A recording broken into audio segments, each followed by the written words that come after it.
Imagine you're lying in bed tonight, half asleep, scrolling through your phone, when you feel something crawling on your arm. You look down. Spider. Before your brain can even process what's happening, chomp. It bites you. You throw it across the room, your heart starts racing, and you stare at the bite. And then one thought enters your mind. Wait, what if this is it?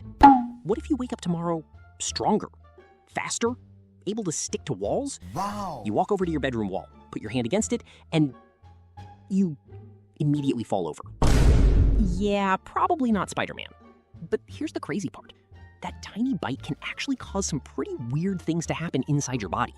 Because depending on the spider, its venom can mess with your nerves, your muscles, and even the way your body sends signals. Basically, the spider isn't giving you superpowers, it's sending your body a very aggressive software update.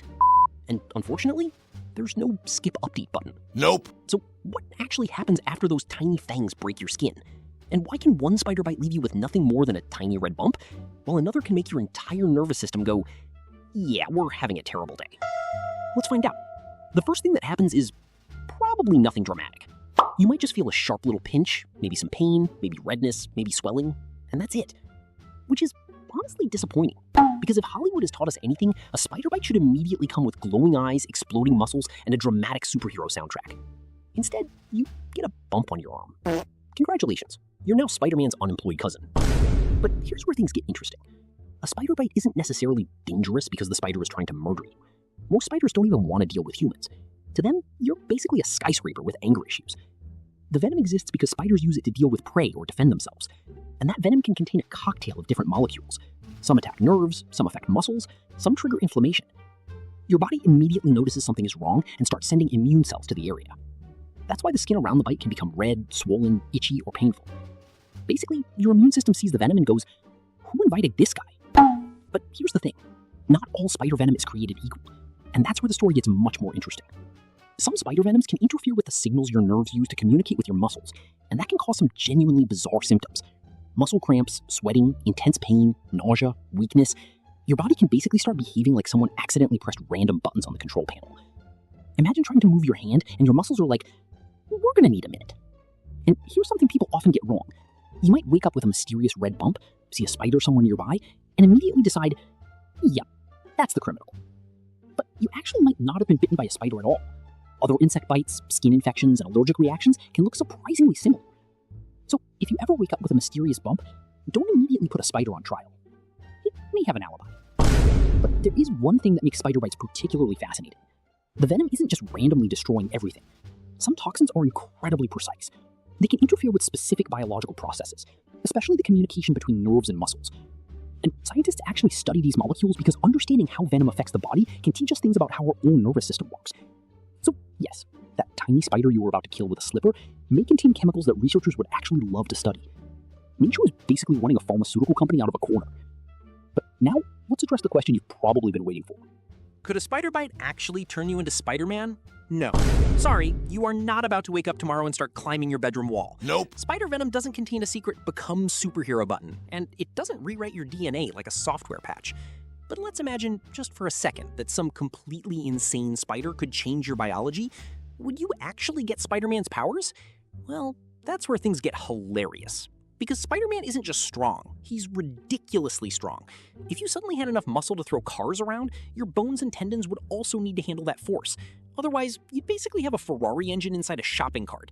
Your heart would need to work harder, your lungs would need to deliver more oxygen, your cells would need more energy. You'd probably be eating so much food your local supermarket would personally ask you to calm down. And then there's the wall climbing. Real spiders can stick to surfaces because their bodies have specialized microscopic structures that interact with the surface. You have hands. Very impressive technology, but not exactly spider feet. And even if we somehow gave you sticky hands, there's another problem. How do you let go? Imagine climbing up a wall, getting to the roof, and then realizing your hand is permanently attached. Congratulations, you have successfully become Spider-Man. Unfortunately, you're stuck on the building.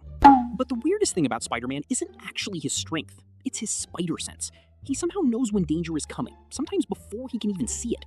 And weirdly, there's a tiny bit of real science hiding behind that idea. Your brain is already constantly predicting what's about to happen.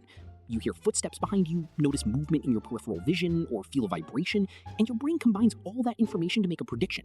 It's basically running Google Maps for your survival. A genetically enhanced nervous system could theoretically make some of those reactions faster or more sensitive, but there would be a downside. Imagine suddenly becoming sensitive to every tiny sound, every vibration, every movement around you. Your brain wouldn't just gain superpowers, it would gain notifications. Thousands of them, all day. Someone opens a door, notification. Car passes outside, notification. Neighbor drops a spoon, notification. Your spider sense might eventually become less danger and more please turn this thing off. So if a spider bites you tonight, what should you expect? Probably not superpowers. You might get nothing more than a small irritated spot. Depending on the species and the individual, though, a bite can sometimes cause more serious symptoms. And that's the important part. You don't need to panic just because you saw a spider. Most spiders aren't interested in biting you.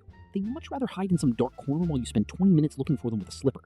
But if you believe you've been bitten and developed severe or rapidly worsening symptoms, especially things like trouble breathing, fainting, severe muscle symptoms, or significant swelling, that's when you stop thinking about Spider-Man and get medical help. Because unfortunately, the emergency room does not accept superhero origin stories as insurance. So no, a spider bite probably isn't going to turn you into Spider-Man. No super strength, no wall crawling, no spider sense, no web shooters, just possibly a very annoying bump.